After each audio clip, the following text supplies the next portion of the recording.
Hello everyone, I am Tacit, and welcome to the Gems of War Guild Wars, week 105, day 5. So of course today we got ourselves Red Guild War Day, and we're not gonna throw this time. But yeah, we got Red Guild War Day. We already tried the pure Zenith team, so we don't need to do it again. I just wanted to do it at least once just to kind of see, as of course we won't be using it pretty much beyond this week. So I wanted to have a little bit of fun while we could. But anyways, we'll probably run a Zul'Goth team and finish up a lot of the events that we have going on. Of course, we had 1.5 billion of them going on this week. I believe we even have some Legends Reborn to go do here. But yeah, we have the Legends Reborn. This you have until the end of next week, so still plenty of time on that. But as far as things actually ending this week, of course, if you haven't already finished, we have Tower of Doom. Actually, everything in this tab is one of them. Tower of Doom, if you have not gotten to floor 26 or your guild has not gotten to stage 12, both of those are required to get all the loot. Up to floor 26, you get, up to 25th floor completion. So once that says 26, you get 25 Forge Scrolls, which ends up giving you those scrolls that upgrade those Doom weapons, any of the red weapons. So that's half enough to be able to upgrade any of those. So make sure to do that. Aside from that, of course, you get standard rewards from the guild. We have Guild Wars, which we'll be doing right now, of course. You have till tomorrow to finish out all your battles. So of course, we can't do the final day quite yet, since it's not tomorrow. Invasions, we'll do a little bit more on that. Really easy invasion week, so that's pretty nice, but still need to go that a little bit more if your guild hasn't already finished it. Also, even if your guild has finished it, you have to do up till stage 8, or the start of stage 8, in order to get 65 gems and an orb, so a little bit extra loot there. You could also do that completely with the free battles as well, if you wait until tomorrow and do it that way. And aside from, no, you do get a weapon for spending 210 gems, and aside from that, wasn't there one other weekly event this week that I'm forgetting of? I feel like there is. Like one that isn't going on forever, like this do crowns every single day one. That's going to be going on for like 5 weeks, or technically another 4 weeks. Of course, we got a campaign coming up soon. I believe that was most of them. Anyways, let's go do Guild War already. So, Red Guild War today. Let's go get into this. We'll go with probably just our standard Guild War team. I don't think I'm going to revamp at all today. I'm pretty happy with whatever Zul'Goth team we have here. Where is it? There it is. Yeah. Oh, yeah. We have that's a fun one. Honestly, I really love Archdiva into really high mana cost mythics. There's a few that are really fun with. Zul'Goth and Lord of Slaughter are probably my 2 favorite combos with it. And I'm really curious to see what this thing can do into the future. It's one of the only few instances where a buffing troop I am fine with using. Mostly because of how much mana it ends up giving. As well as the overall stats actually being not too bad. Plus it has Barrier Blessed, which can come in very useful in a lot of situations. The big issue that this team can end up having is if our summons are bad. If we start falling behind and we get bad Glacial Peak summons, that's the main thing that can kind of make this team lose. But otherwise, as long as it gets a strong start, we kind of just auto-win. In this case, we'll have to go directly for his heroes since he doesn't have Stealthy. But anyways, it is indeed Red Day, is indeed red. Check all the reds. Of course, if you're on console, it might not be red, so double check. But on PC Mobile, it is definitely red, so let's get into it. Anyways, hello everyone! Hello, Bill! Hey, Bill made it first. Hello, Isabel. Hello, Ricardo. Hello, Lester. Hello, Tyrion. Oh, yeah, how did the Pokemon Day go, or whatever they had? Let's see. Also, you said you were going already. Well, I'll catch you later. Thanks for stopping by. Let's see. Oh, yeah, you're catching that one movie. Hope the movie goes well. Hello, Barbara. Hello, Clipbomb. Hello, Dragor. Hello, Jonian. Hello, everyone else. Welcome, welcome, welcome. Oh, we actually have the anniversary scrolls. Oh, nice. I'm surprised they haven't had that all week now that I think about it. Why do they only have it now? We've had the anniversary of this game the entire week. Kind of funny that's just now. Okay, he's blue to red and he has brown to red. Neither do anything. If I take Skull, are we fine? Yes. I should probably take Skull then. The biggest issue with Skull is it doesn't get us further on mana. But it gets us further in the sense that he doesn't do anything with his turn. There we go. Well, we got a little bit of mana, but that's fine. Alright, so now, one of the reasons we actually use a Zul'Goth like this is to actually utilize reds like this. Sometimes teams do run with that double empower. There's a couple different empowers that are ran for Red Day. Red Day is one of those weird days where you pretty much never actually deny the color. You're normally just trying to create a lot of another color. More often than not, the red itself. So what does he have right now? He has brown to red. That's a little sketchy because I can't take a super good mana move here because every single one gives him alignment, which is not ideal. I'm trying to see if there's any direction we can move that prevents him from going crazy here. If I do this vertically, what happens? Because we deny that red, so we won't have alignment on brown to red anywheres. Like, literally no man. Well, actually, he'll get over there, but... I'm trying to see what the purple situation is going to be, though, because there's a lot of purple around. I don't think it's backfiring, though. He might get a 5 times, but really, what's he doing with a 5 times purple? Okay, that wasn't a 5 times. That's fine. Oh, he does get an extra turn over there, but that's also fine. Because his convert doesn't do anything, we're not frozen on any red, and it's over. We already won. So all we have to do now is kill Book. Luckily, insta-kill as of a little while ago. And by a little while ago, I mean at this point years ago.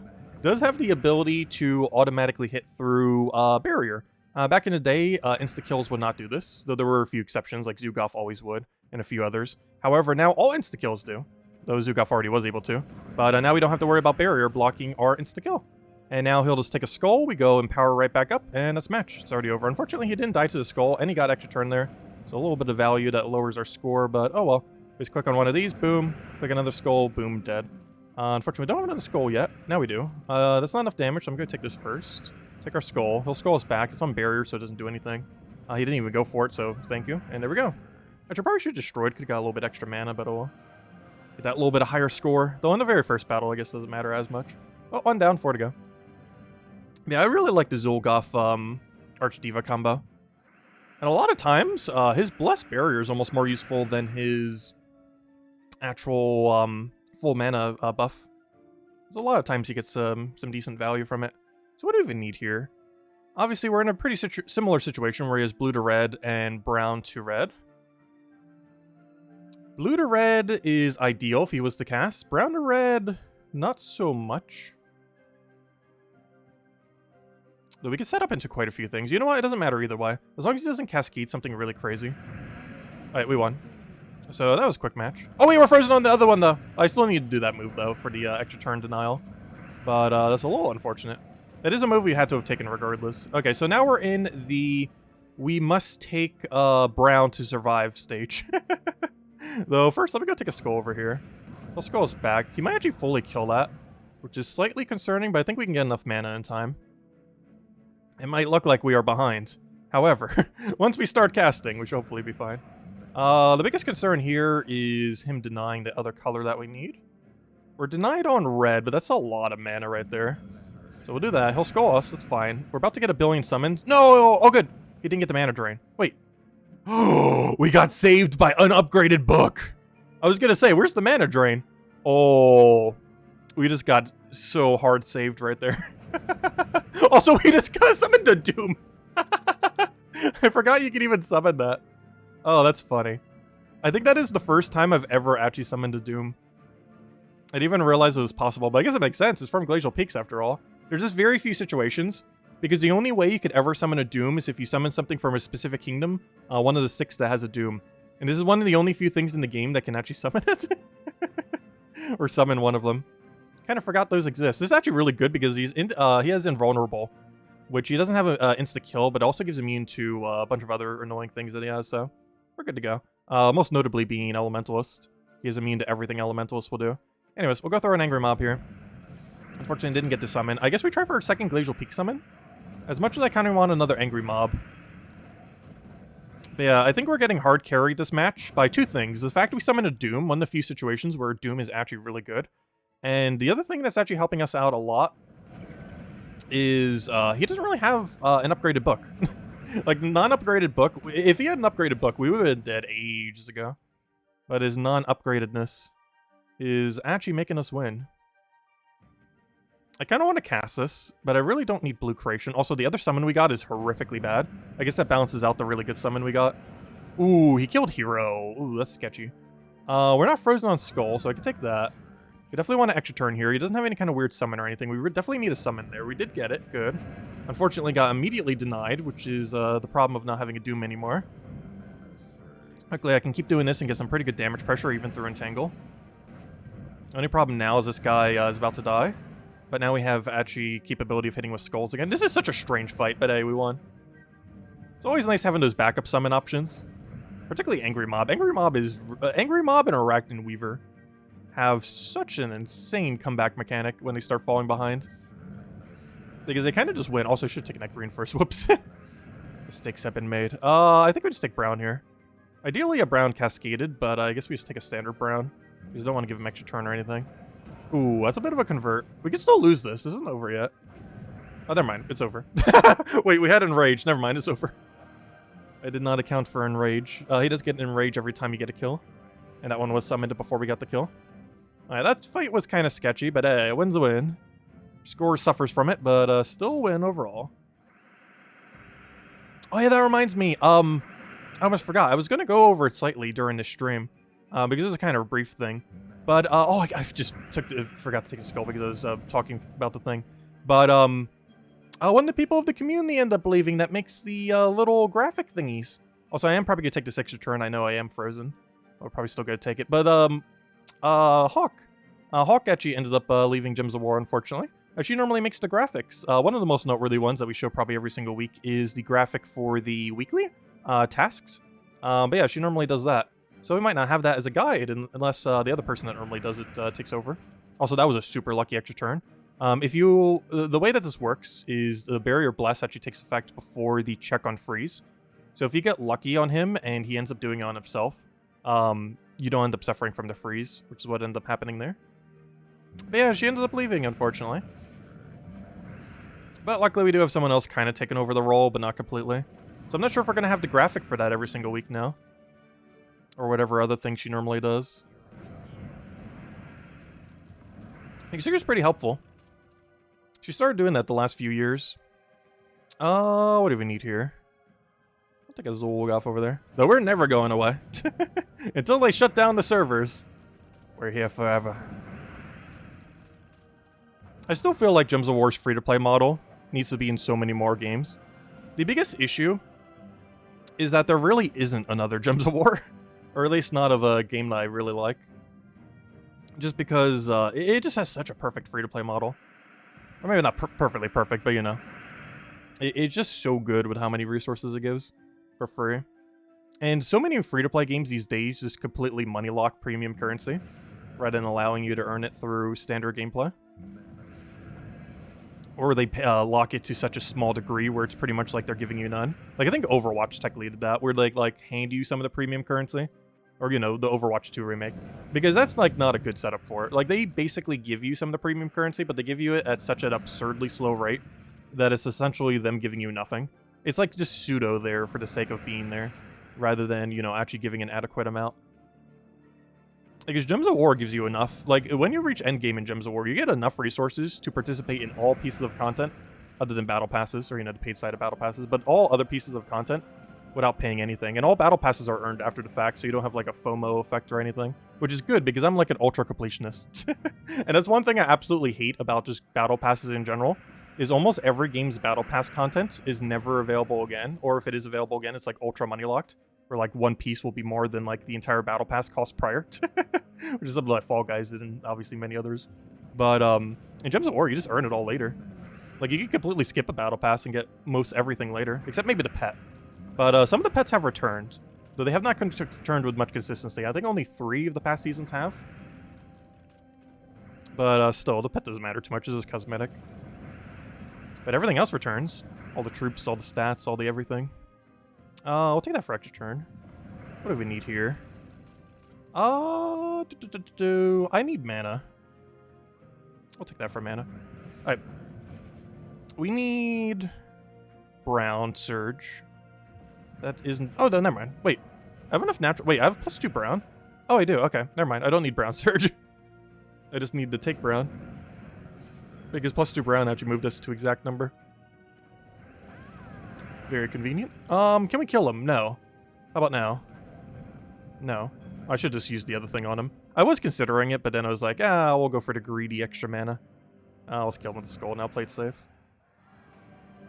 Because we could have 2-turned it also by just buffing Zolgoth and then casting Zolgoth, but I wanted the extra mana. Because gaining mana through ability like that, I don't believe counts as mana accumulation, as weird as that may seem. I don't believe enchant does either. I believe it's only mana taken from the board that accumulates into a mana pool gets counted, though I'm not 100% certain on that. But there we go, 9,500. Or pretty much would have been if we didn't mess up a lot on that first battle or whatever battle that was. One of those two. I think it was the second one, right? Where we were like almost lost, but summons saved us with the doom and everything else. But if it wasn't for that, we were on track for almost 9,550 or something similar. But overall, pretty nice. And where are we so far for overall score? We did a double loss when we were messing with the other team the other day, but that's fine. 42,000, almost 43. We're currently dead center of bracket 4. I feel like we're always just in dead center of whatever bracket we end up leaning towards. Also, what happened there? Gosh, power gems. You guys reorganizing? I think they were 2130, so they're definitely recruiting right now, so hopefully they'll get back together. It looks like that gym is slightly falling apart. I feel like that happens to almost every guild at some point. Because even the top of the top guilds, like, you know, people move on to other things every now and then. And every single, like, super, not that, I'm looking for the guild thing, but every, like, super top guild has, like, fallen down. Like, you can't even see Matchmasters anymore. Matchmasters was the original, like, #1 guild. I was actually in it for some amount of time way back when the game started. Not, like, exactly when the game started, but, like, several months after, a couple months after. But they're not even in visible sight to 33rd. They were #1 way back in the day. Interim used to be #1 for some amount of time and had, like, multiple guilds. I'm pretty not sure if they still have those multiple guilds. But we're actually on pacing to pass them. I might not look like it based on our distance, but I believe our actual trophy gain rate is quicker than theirs at the moment. But they used to be #1. Anonymous is another big one. They were #1, I think, for the longest duration of time. Though it might belong to one of these guilds at this point. But I believe they held #1 for the longest duration, I think. I'm not actually 100% certain on that. I know they held it for quite some time. And now they're at 7th. Likely to become 10th at some point based on growth rate. And then there's these two guilds that are literally, like, more than the entire rest of the top 10. Not sure how they do it. But, yeah, between the two of them, they're like, gosh, 70,000? That's like as much as the next 5 down, pretty much. Anyways. So, where are we? Let's go into the code. Also, hello, Draco! Hello, Logic Slayer! Hello, Supernova! Welcome, welcome, welcome, welcome. Hope all you guys been having a wonderful, wonderful weekend. And here's a code to make it more wonderful if you're on PC Mobile. There you guys go. Enjoy. And definitely feel free to leave a like on the stream. Helps a lot and is greatly, greatly appreciated. And if you guys have any questions, do let me know. And tonight's going to be pretty chill. We're kind of just finishing up whatever events we need to go do. And definitely don't forget, as we have a lot of them this week. Gosh, this is still the most events we have ever had in 1 week. It's kind of insane. Though, honestly, it didn't feel like we were doing that many events. Even though there's a lot of them going on, a lot of them are pretty quick. Because we had Guild Wars, Tower of Doom, Invasion, Legends Reborn. We had the Kingdom Pass, and we had all the other things we normally have. It's a lot of things, but honestly, none of them really took too long for the most part. I think the longest one is this one, the Pass, which I keep saying takes slightly too long. Because honestly, I do feel like this could be a little bit quicker. I think the biggest issue with the crowns is not getting 10 crowns. That's not the issue. The issue is that it has a diminishing return for how hard it is to get each subsequent crown, with the very last 2 crowns taking slightly too long. I feel is my main complaint with the Kingdom Pass. Overall, it's not too bad. It's like 10 minutes a day, so that's still not too bad. But I don't know. It could easily be like 5 minutes per day if they just made a slight tweak where it didn't just like keep getting harder and harder. Oh yeah, one other thing we have going on this week, of course, the anniversary stuff. Almost forgot. 8-year anniversary. Gosh, that number's starting to get high. But of course, we get a free thing tomorrow. We don't know what this free thing is, I don't believe. But we'll find out tomorrow. Also, this is definitely not worth it. However, what is worth it is grabbing the free one on the 13th. And we'll find out what that is in about 6 hours. We'll claim it tomorrow night. But anyways, let's go clear these. Obviously, don't want to miss out on these deed books. We'll just use a Phoenicia build. Actually, I wanted to go the other one, but that would also work. Magnesia. Let's go with this one. But yeah, apparently we have a lot of events going on next week, too. They're pretty much just doing 2 weeks of just tons of events. Which, honestly, I don't mind if they do a lot of events at once. I know some people feel like it's a little bit overload. But, honestly, I don't mind it. As long as it's ever so occasionally and not like a regular thing. Like, if they had as many events as they have this week and next week, like every week, then that'd be pushing it a bit. But if it's just ever so occasionally, I don't mind. And it makes sense for a special occasion like the 8-year anniversary of the game. I gotta pad out some amount of content. Doing a Nomapalooza? Really? Nomapalooza does give a lot less loot during a non-vault event. However, they are usable whenever. If nothing else, the other loot you get from the gnomes are the same. The main difference is you get a lot less vault keys is the only problem with using them when it's not a palooza. One thing they're really good for, though, if your guild doesn't currently have a pet. Oh, never mind. It's Vault Event on Switch. Oh, never mind. Oh, that makes sense. Oh, Switch has Vault Event weekend. Oh, okay. Never mind. There is a Vault. I was gonna say, because the main purpose for using a Nomapalooza when it's not a Vault Event is to get a pet active. Every Palooza, you can very quickly get a pet active at any point, regardless if it's a Palooza or not, if you really wanted one for your guild. Because you can find one in like 10 minutes when there's a Palooza, because you're getting 4 per fight, or 4 gnomes per fight, which makes it super likely if you're doing PvP to find a pet gnome. Because that's one of the main purposes of using a Palooza outside of a Vault Event. I generally would not advise to, but it is a purpose that it can be used for. But yeah, that makes sense. Switch having a weekend for that. I guess, did you actually, that's a good question. Did Nintendo Switch get any of the 8-year anniversary content? Or is their anniversary content just like getting a Vault Event? Because I'm not sure if they got an update out in time, so Switch version could also have it, due to how updating on Switch is quite a bit more complicated compared to the other platforms. Alright, let's go play Dungeon Doors. We already failed Dungeon Doors. That's a quick speed run. Oh, it was perfect otherwise. Unfortunate. Anyways, we'll just get a Zolgoth out. Oh, you got like 5 events too? Okay, so they did do something for the 8-year anniversary then for Switch as well. Glad they also got it. Well, for Switch, it's more so like the 3-year anniversary. Or 2.5 year. Because I think it's been, what, 2.5 years now? 3.5 since the Switch version?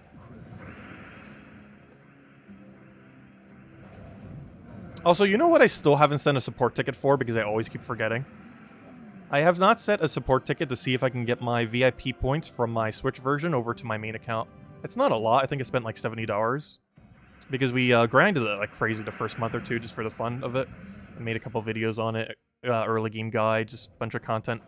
But then I haven't played it like at all since. And I wanted to see, since the account's almost like deactivated at this point, not literally, but essentially so, if they could just like transfer over at least the VIP points. I know they can't transfer over any resources, but that's like the one resource where they might say yes. And I still have not bothered contacting them.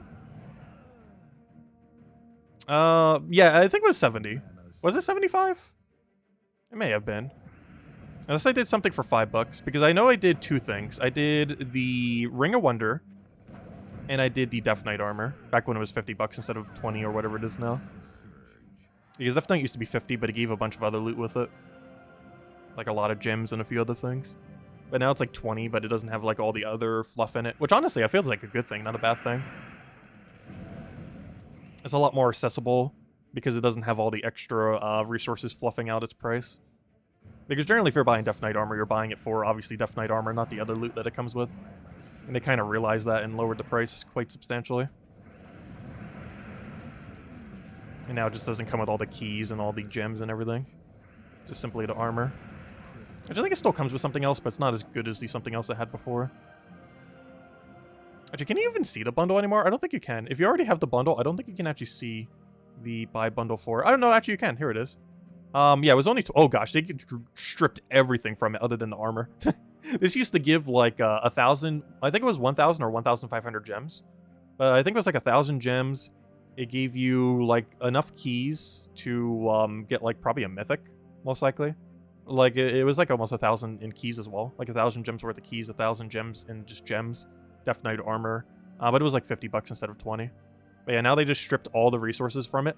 But now it's like just Death Knight armor pretty much. Unless you count that as something. That's pretty much nothing right there. It's basically just Death Knight armor. Oh no, I think it's kind of better that way. Even though you don't get the other loot with it, you the main thing you're going for if you're bothering to get it is the Death Knight armor itself anyways. So, next order of business. Let's go and... Let's see. We've done all the basic dailies now, I believe. I guess we need to go do invasions. Of course, the invasion team that I showed in the weekly video, still the one that we're using now. It's usable for the entire time. It is a Barrier on Brown hero class that has half mana start, followed by Red Charlotte, Bonnie Rose, and Empower to Red. Though we have not actually needed that Empower to Red. Our last slot could be literally anything and it'd be fine. But basic premise with this team is cast Pistol. Actually, let me go for low mana first. But cast Pistol on anything, doesn't matter what. Then click Kill on every button, or on every enemy. And then you just win. The main gimmick with her is if you have 36 or more gold, she will gain all of her mana back. And that new pistol that came out this week is able to do that. So you just cast the pistol, you cast the invasion troop, and then you simply just win. It's easy as that. One of the more straightforward possible invasion events. I keep trying to check to see if we have alignment on it, and I feel like we never do. He's there to, like, try to give her full mana so we don't have to take a turn to get it. But I feel like every single time I just never have alignment for it. Also, Hero's here just to tank. You could theoretically put her in first slot so that she can do skulls. My concern with that, though, was she's rather flimsy and can easily die to a couple skulls, especially once you start getting to the later sections.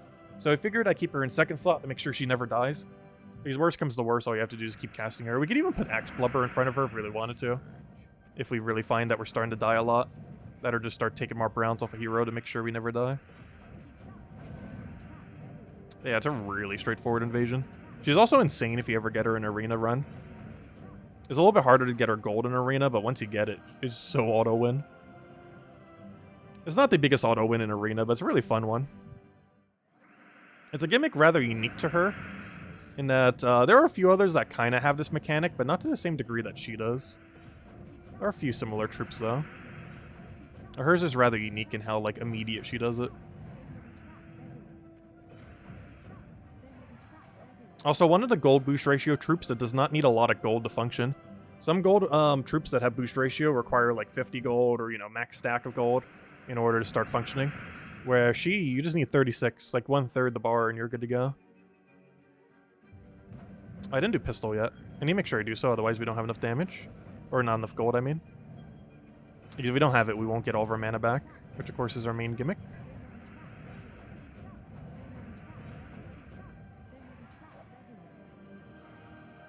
One fight left if we don't get a Valraven Tower. Didn't we just get one? Oh no. Oh, there we go, I was gonna say. Where's our Valraven Towers? Alright, do I have a Cascade here? No. Do I have anything here? Not really, I'll just take that. Okay, good to go. Throw a pistol at you, boom. Not sure why I did it specifically at you, though in all fairness, it doesn't really matter where we click. There we go. Hey, we got a Shimmery Egg. Unfortunately, isn't that one we already have maxed? It's one I don't think I've ever really... Oh, no, this isn't one of the max ones. Hold up. Oh, we need to go do that. Nice. I thought that was one of the ones that we got from one of the 4 during a Legends Reborn in the past. But no, that's just a standard egg. Ooh. I need those. It doesn't buff anything relevant, but it's a troop we don't have, or a pet we don't have maxed yet. And we'll go for that after we clear this out real quick.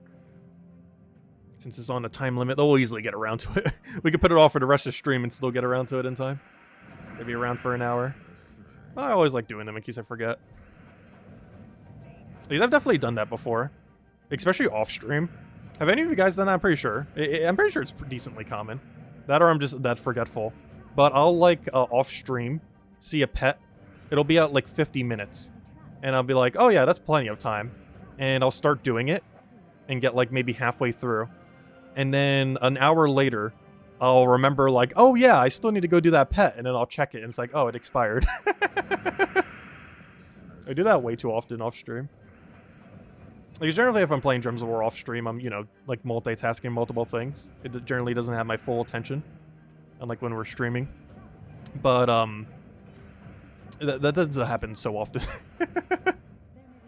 Where if I don't do it, like, immediately, I will forget about it very soon after. Especially if it's not too relevant of a pet. Like, it's one that you need, but it's, like, not a good bonus, like the one we have right now. Where, I technically need it, but it's not that useful.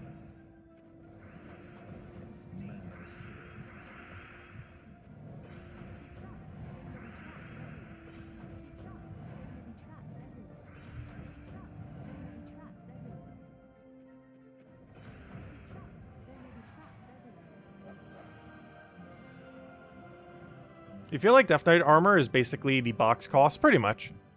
I used to say that back in the day, too. That Death Knight armor is basically the equivalent of buying the game. But that basically is what Death Knight armor is.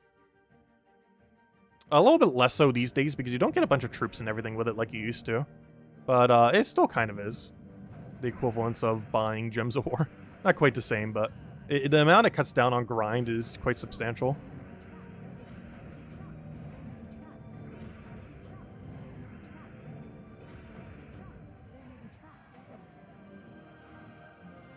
There we go.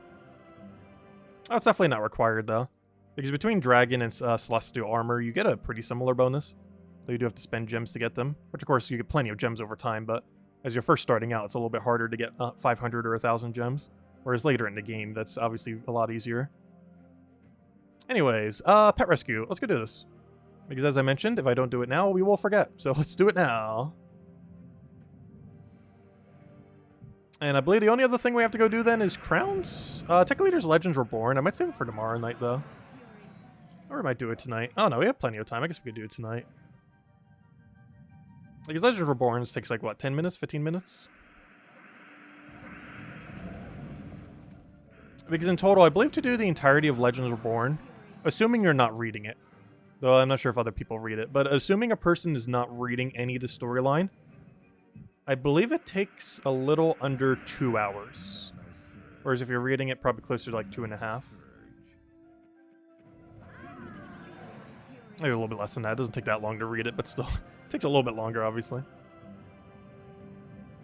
Or maybe it's a little bit lower than that. Because you have to keep in mind, the 300 kills is basically free. In the sense that it takes 0 time to get 300 kills if you're also doing other dailies. So to some degree, that counts as 0 seconds. And then each set of battles takes increasingly more time. Where the first set is the quickest, though unless you're reading it, in which case it's probably the longest set. And the last set takes a little bit longer because you're basically forced to have to use a Zolgoth team or something similar. Something that could scale that high. Actually, I think we're already going to be switching to Zolgoth, and we're only on the 3rd day of the 5.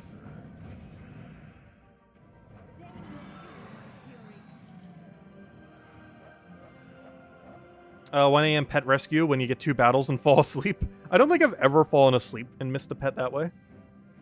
But I've definitely gotten sidetracked and lost it that way.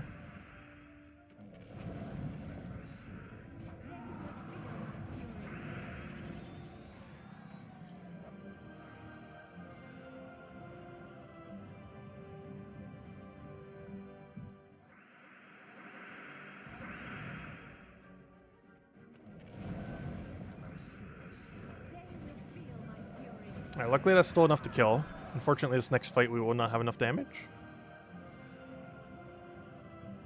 Yeah, I do like the new comic book style. I heard some people mentioning that they don't like it as much. I don't know. I honestly really like the new text style. I do find some situations of it to be a little bit hard to read with the typeface that they chose and everything. But aside from that, I personally feel like it's an improvement compared to before. It definitely makes reading them a lot more fun. As well as the nostalgia of reading them like years later. Since of course we already read most all of them in the past. But many of them way ages ago. Like Broken Spire. Actually, Broken Spire did get rewritten, I believe, from its very first storyline. It's one of the few kingdoms that did get like rewritten in the text that it had. But the first time I read that was back in 2014. 8 years ago. Which is why we're having an 8-year anniversary this week. Okay, we'll throw that down. Yeah, it's been ages since we last read it. Though I believe they changed the text for it a couple years ago. Back when they did some other changes to Broken Spire for newer players, because they were doing a bunch of newer player updates. That was one of the things they did, was rewrite the Broken Spire kingdom and kind of rebalance it a little bit for newer players. Ah, there we go. A few more Shimmer Scale Eggs. Anyways, 2 things we haven't done yet. One of those is Crowns. The other one is Legends Reborn. I guess we'll do Legends Reborn. We're just talking about it. Oh, wait, never mind. I can't for another 5 hours, 25... Oh, never mind. That's what you were saying before. Oh, wait, never mind. Oh, yeah, I guess we are doing it tomorrow night. Whoops. I thought it was available. Whoops, wrong day. Well, I was wondering if I was doing it tonight or tomorrow night. Well, I guess it's tomorrow night. Because we can't do it tonight. Well, you know what that means. Let's go get our crowns. Whoops. I'm not sure why I thought it was active. Also, I really need to move this team back down. I showed this for the video. And now all week, my crown team that I keep using for is in the middle of nowhere. And it's very confusing because normally I have it one above my Explore 1 team. But currently I have it in the middle of all the teams that we showed for the Monday video.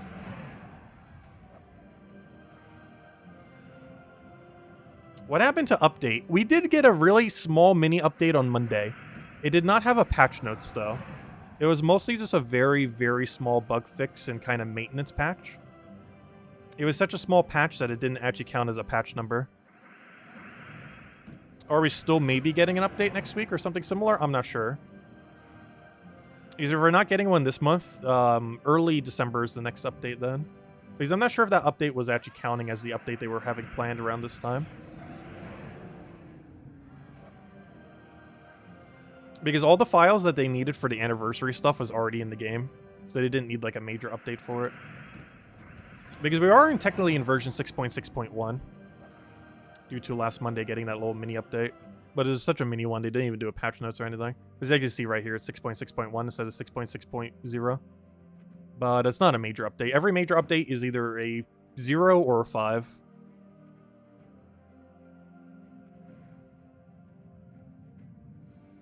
Yeah, it was mostly to remove the Halloween assets. I believe they also fixed a bug with the shop. As you guys may have known, if you... though hopefully that's fixed now. I'm pretty sure that's one of the things it fixed. But we don't know for sure because there's no patch notes. Because it came after the Monday, so I'm not sure if it actually fixed it or not. We'll find out next Monday.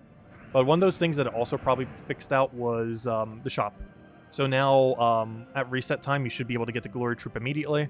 You won't have to worry about the shop menus for any kind of event like the invasions or... no, not invasions, but I guess next week. That'd be the Ward Lore event. You won't have to worry about the shop being inactive for like several hours when it first starts. I believe they have fixed the bug that was involved with that. Because that was one of the main things they wanted to push that out for. That and to end the Halloween content. Because they like removing it so it doesn't take as much room in the files. I was pretty sure this game's starting to get kind of bulky size-wise, isn't it? I'm not even sure how big it is. I guess compared to some games, obviously not too much. Try to keep it optimized in Unity. They probably always want to remove assets they're not using in the game. Actually, I'm not even sure what the file size of Gems of War is these days. Does anyone actually know? It's not something I normally pay attention to on PC. Because you have near infinite storage. Or at least for the kind of games I normally play, it's pretty much infinite storage. Yeah, only 3 gigs? That sounds about right.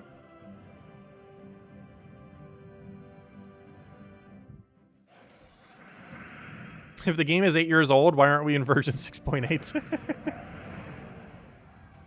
Hey, if it's 8 years old, why aren't we in version 8.0? They're slacking. They're 1.5 patches away from a 8.0. Or technically 1.1.5.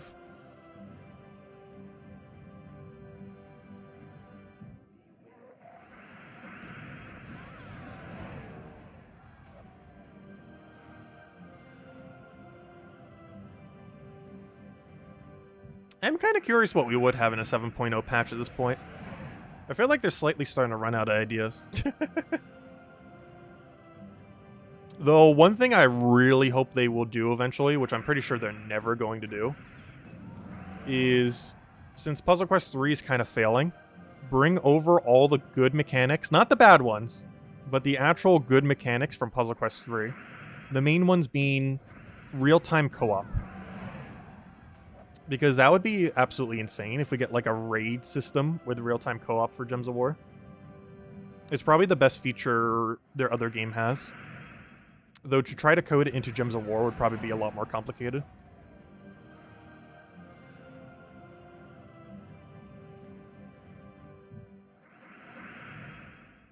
Does that mean for a year and a half there was no patches? No. It just means we didn't get a whole 1.0 every single year. They never intended to do a whole 1.0 every single year, though. Though there were years where they had slower development. The most noteworthy being the pandemic. Because that was a lot slower during pandemic year. Because that's probably one of the main reasons we're probably not on an 8.0. Because they kind of were on pace for having a 0.0 patch every year. Or, 1.0, 2.0, 3.0, so on and so forth. But I'm pretty sure the pandemic was the main thing that kind of got in the way of that. More so than anything. Because Australia was on quite a bit more lockdown compared to other locations.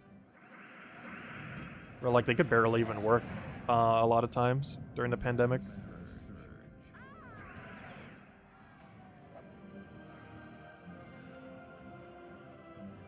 Especially since their home internet isn't as good since they're kind of in the middle of nowhere. Like, business internet in Australia is a lot better than what most people have at their home. Given that it's kind of costly and they're kind of in the middle of nowhere.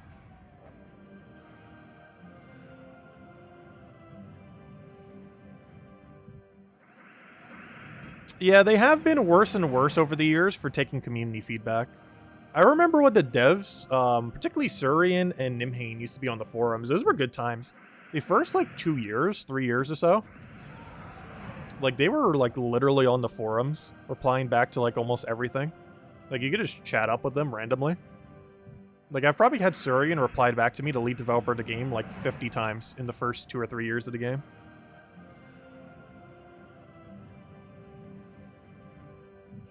Hey, verse 2. That's the exact one I need.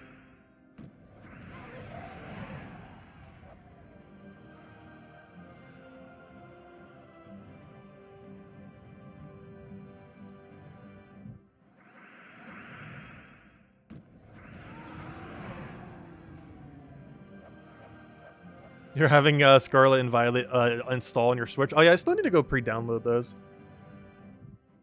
I still haven't bothered pre-ordering them yet. And even if I forget to, it doesn't matter. The pre-order bonus is pitiful. I'm not sure why Pokemon in America always has such horrible pre-order bonuses. Like, they're basically non-existent.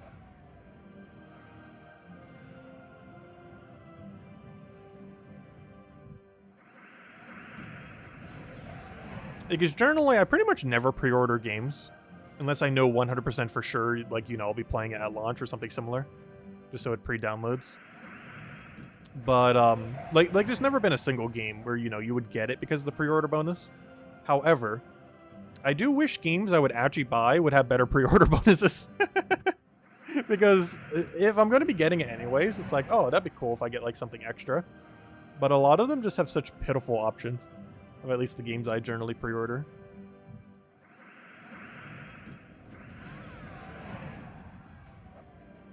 Where they're kind of just putting one there because they feel like they need to. As a kind of like industry standard kind of thing in some situations.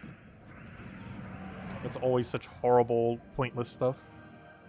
Which I guess to some degree is almost a somewhat good thing. Just so that other people don't feel like they're missing out.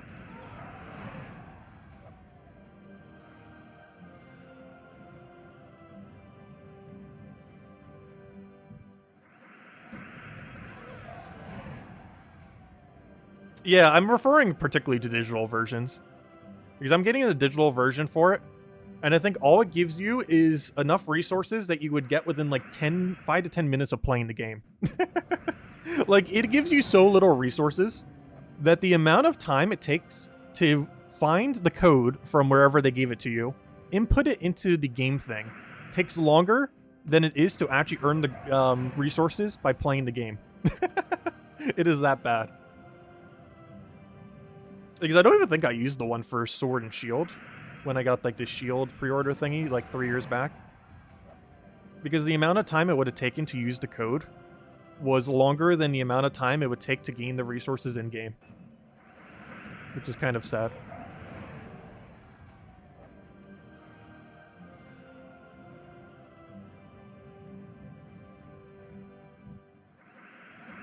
Let's see, throw that down. Do we have over crowns? Yeah, I've been talking this whole time and I have not been paying attention at all to our current crown number.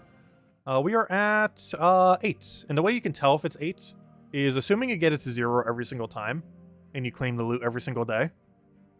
The way that you could tell is based on if it's checked or not. So you can see this one's not checked and we currently have 3. So that means we need 2 more. So that means we found 8 so far. Let's go find the last 2 that are also elusive and never want to come.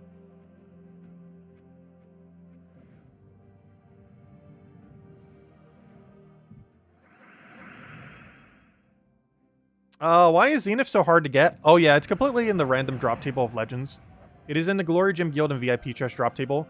However, the chance you get it specifically is really low because it's competing with literally every other legend in the game, not counting Underworld legends. So your chance of getting it is, what, like a few % chance and then like a decimal after that? Because there's like over 100-something legends. So your actual chance of getting it per key is literally in the decimal range.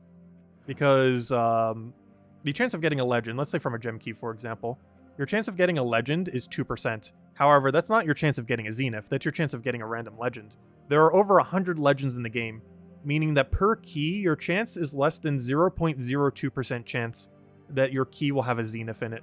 Meaning you will almost have a higher chance of getting a mythic than getting a Zenith. They're almost the same drop rate right now. Actually, hold up. Never mind. Is Zenith actually harder to get than finding a mythic? Wait. wait. It is, isn't it? Because it's 0.002%, slightly lower than that, actually. Whereas the chance of getting a mythic is 0.1%. Meaning, oh yeah, I guess we got kind of lucky then on getting our Zenith drop. I didn't even think about it that way. But yeah, it is easier to get a random mythic than it is to get Zenith in drop table. I didn't think about it that way. Oh yeah, no wonder why it's kind of hard to get.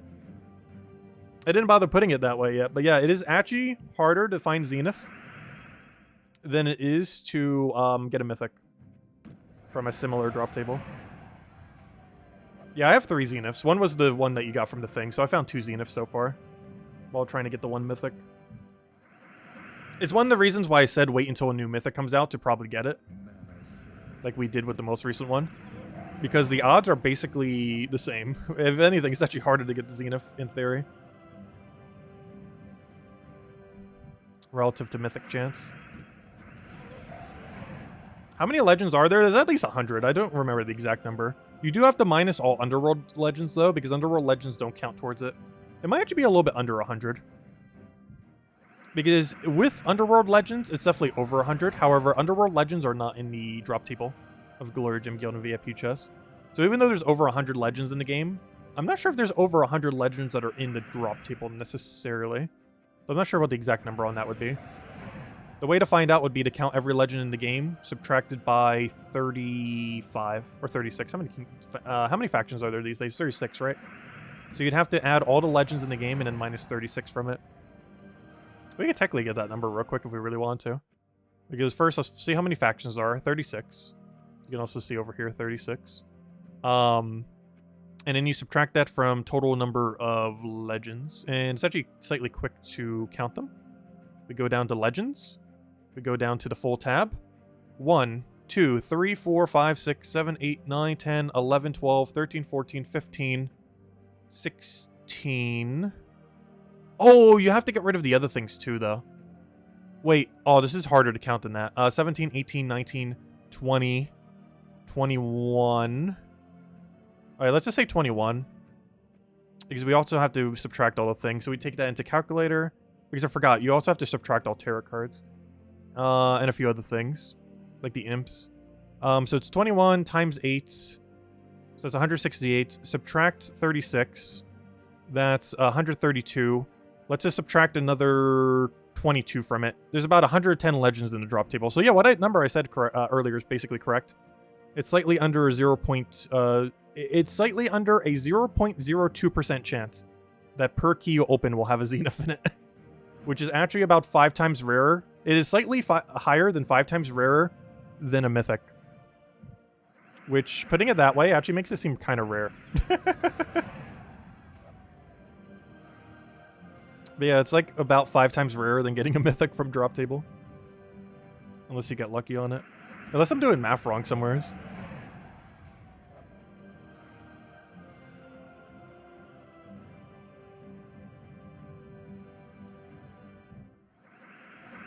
You got 7 mythics while trying to get a Zenith? Oh gosh. Yeah, I didn't really put into account how rare it actually was. I guess I got kind of lucky when I got 2. For my 3 total. Technically I only need to find 1. Because we already had a copy. But yeah, I didn't really put into consideration that it's actually rarer than the mythic. Like 5 times rarer than the mythic. Theoretically, every legend is that rare. Other than Underworld legend. It's one of the reasons why in videos... when I show cheaper teams, I try not to show legends, but I'll show Underworld legends.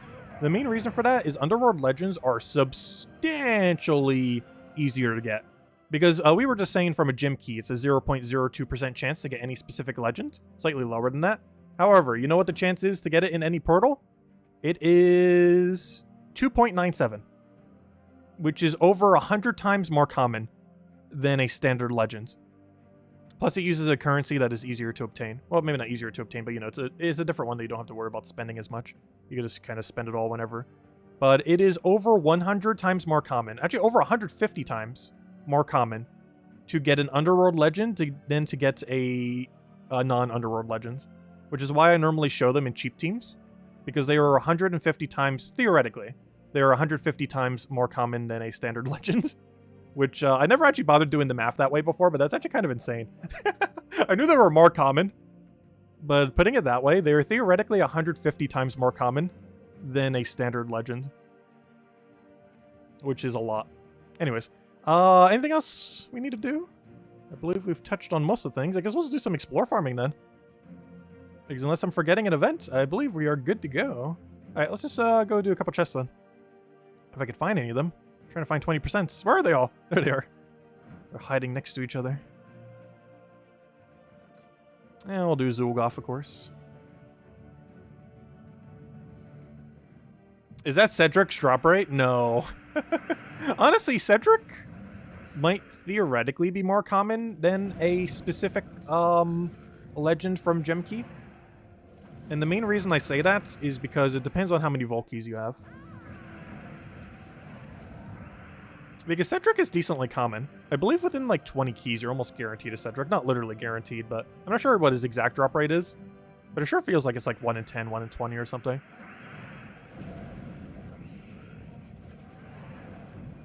And Vault Keys are easier to get than ever in the current state of the game. You could easily get that in a Vault weekend. Even if you don't play a Vault weekend that much, you could easily get 20 in a weekend. Like one single Palooza would get you over 20. Between what you would get during it plus the pities would give you like 8 or 9 of them.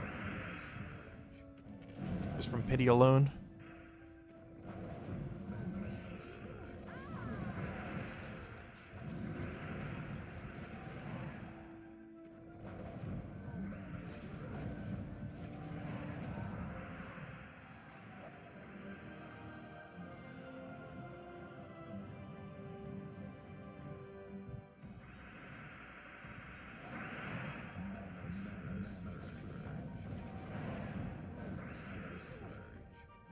The second I see Gargoyle, I just think of flashbacks of when we tried doing pure faction of it.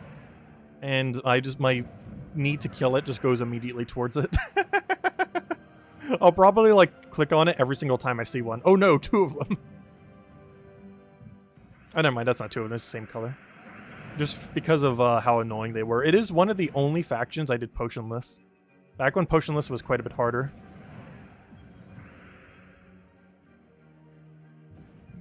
And I was among one of the hardest ones to do potionless at the time. Because we have pretty much only ever done 2 potionless, if I'm not mistaken. The absolute easiest faction at the time, and the absolute hardest one. Crypt was the easiest one, and the hardest one was Hall of Guardians. We did both of them potionless. The only 2 we ever bothered doing it that way. And gosh, is that Gargoyle annoying. Mostly because of... It's basically the entire team. Like, the entire team is structured in a way where that Gargoyle just never dies and just kills your whole team out.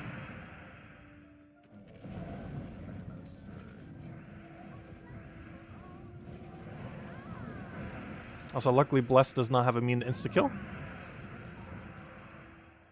So no hiding from that. Tribute's ready. How convenient. We're literally already in the kingdom. Hey, they could have handed it to us at the end of the previous fight. Oh, there we go. 25 tribute. Pretty standard these days. Honestly, I feel like that's our average right now. This late in the game. Like, we're averaging like 24, 25 gems per hour. Assuming we claim it every hour. Obviously, we don't do it every hour. Actually, these days, I probably only claim it like 3 to 5 times a day. Though if we ever have more of a gem pressure on the game, we will claim it a little bit more. But even with all the things they've been adding for gems, honestly, I don't feel like my stack is in that bad of a condition right now. As long as we always stay above 20,000. We were at 30,000 before, but as long as you stay over 20,000, I'm kind of happy with it. You also have to keep in mind, we're almost at the point where we can stop buying Dragonite. While we don't know exactly how the egg system is going to be when they change it, it'll likely be a little bit easier, like maybe 1,000 gem to target out a colored dragon. And if that's the case, we're pretty much halfway there on Dragonite. So even though we're burning gems like crazy on Dragonite, we're reaching a point where we somewhat soon don't have to in like another month or 2. as we're quickly approaching that point. And then at that point, Dragonite becomes pretty useless. The only purpose you really have for getting more Dragonite is to get a second 6-color dragon. Though I will try not to show that 6-color dragon too often in teams. Mostly because it is going to be ridiculously hard for newer players to get. Like, that's probably a year-long endeavor for a newer player. Like, obviously it's not going to take us a year, or most people who's already been playing the game a year to get that. Realistically, it will take, how long does the patch ago? Probably like 4, 5, 6 months. However, if you're starting from no resources, it'll definitely be probably a year to be able to get that dragon, maybe even a little bit longer than that. As if you're not doing the Dragonite every single day, you're getting a lot slower progress on it. Could even take almost 2 years. Though I don't think it's going to be a must-have. Like, compared to Zolgoth seems like it'll be much more of a must-have compared to the other Doom Troop. Well, we'll have some utility purposes because it'll be the strongest 6-color troop in the game. Or technically the only 6-color troop in the game if you don't count weapons. But it's mostly going to be for interesting utility rather than for, like, ultra meta. Because I don't really foresee it being used on, like, every team or something similar. And it's probably not going to be quick enough for a lot of Explore 12s. Though it's going to be used on a lot of teams where you have too much mana. Where you basically use it to take all that excess mana. It's probably going to be its main purpose. Like a team that's way over accumulating like 50 plus extra mana. That just needs something to put all that mana into. It's probably going to be the main purpose of that dragon. Something to sink all the excess when your team's just creating way too much.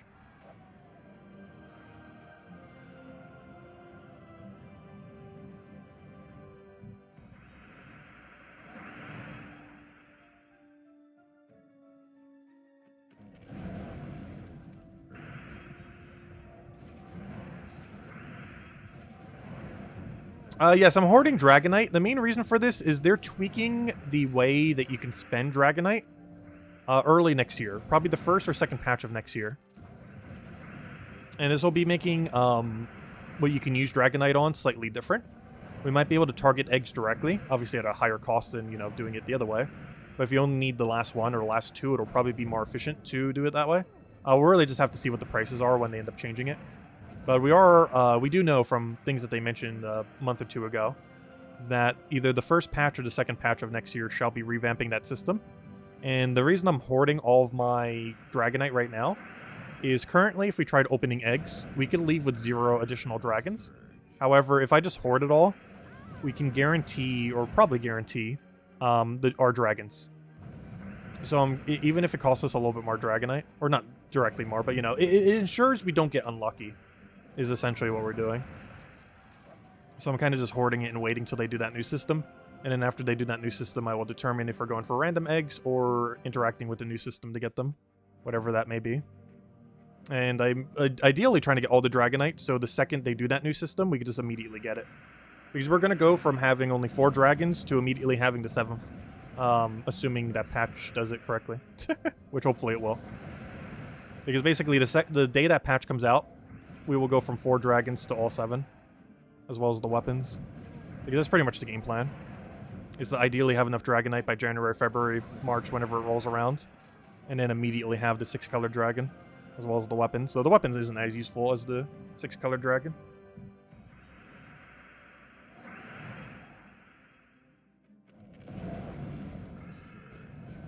Oh no, that info is public. They mentioned it on the forum. So at this point it's kind of buried on the forum.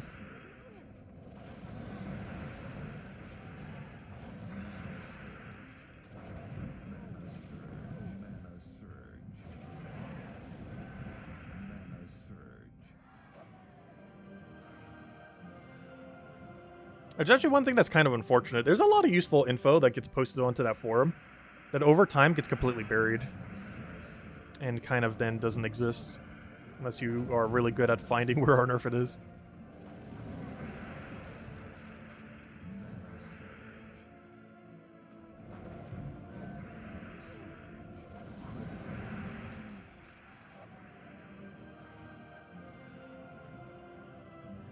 Yeah, does anyone else have any other questions? Anything you want me to go over, do let me know.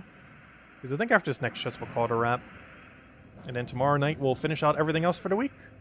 and be into another pretty busy week, because honestly, similar to this week, next week we have a lot of events going on.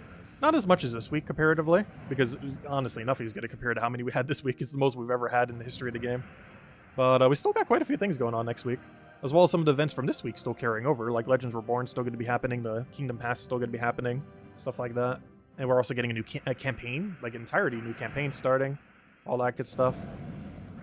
I believe we have some other random event that's happening. I believe some holiday event or some other weird thing. For like some lunar thing. Ooh, that's a chest right there. What a one to end on. Well, we're not going to top that, so I'll take it. An Anu and a Nisha. Too bad it wasn't a Mimic. That's exactly the kind of chest you want to see. Oh, we even got a Mythic upgrade. Let's see, how many Nishas does that bring us to? We are currently at 13 Nisha, which means we have 10 Spears, which means I could upgrade 2 Mythics right now. Oh yeah, that was the final... Oh! You know what? That was the final Nisha we needed to upgrade 2 Mythics right now if we so choose, which means I have 1 whole Mythic of leeway. So I don't feel as bad if we upgrade a Mythic now. Ooh. I think I still want to hold off, though. Oh, you know what Mythic I'm going to do? Oh, I already know what Mythic I'm going to upgrade. Though we don't have it yet. This one. Diamantia.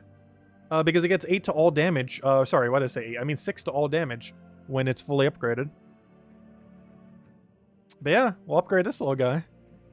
Obviously, we won't have him for a couple months, but when we do, he shall be upgraded immediately. Because that's what we'll save one of those 2 upgrades for. The other one I'm saving for in case something randomly becomes meta. Like if we get the new Phoenicia or the new Zulgoth or the new whatever. I want to have enough to max out whatever like the new meta will be. And then we'll save 1 upgrade for this Diamantia. Which we'll have probably early next year. Like very early. Anyways, we'll wrap it there. Thank you everyone for stopping by. We'll be finishing out Guild War tomorrow night. What Guild War cover do we have? At least on PC Mobile, we have ourselves Yellow Day. Yellow Day's pretty safe. But I feel like I keep messing up on Yellow Day because I always want to go Gorgultha, and Gorgultha gets hard countered. But as long as you do enough with Rope Dart, you're kind of going to be fine. Assuming you have Rope Dart. Otherwise, just building around Divine seems to be pretty good. Our current yellow is... What is our current yellow right now? It's currently Weaver for protection, Gorgultha for mana accumulation and score reduction, Rope Dart to make sure we don't die and auto win, and Mistralis to exist because we kind of need some passive mana there. And we don't use red, so we have minus red banner. That's currently our game plan for tomorrow then. Anyways, guys, thanks for stopping by. Have a wonderful rest of your weekend. Stay safe out there, and we'll be back tomorrow, same time as always, 8 p.m. Eastern Standard Time, 1 hour prior to now tomorrow, as we do every night. Catch you guys later. Enjoy your weekend.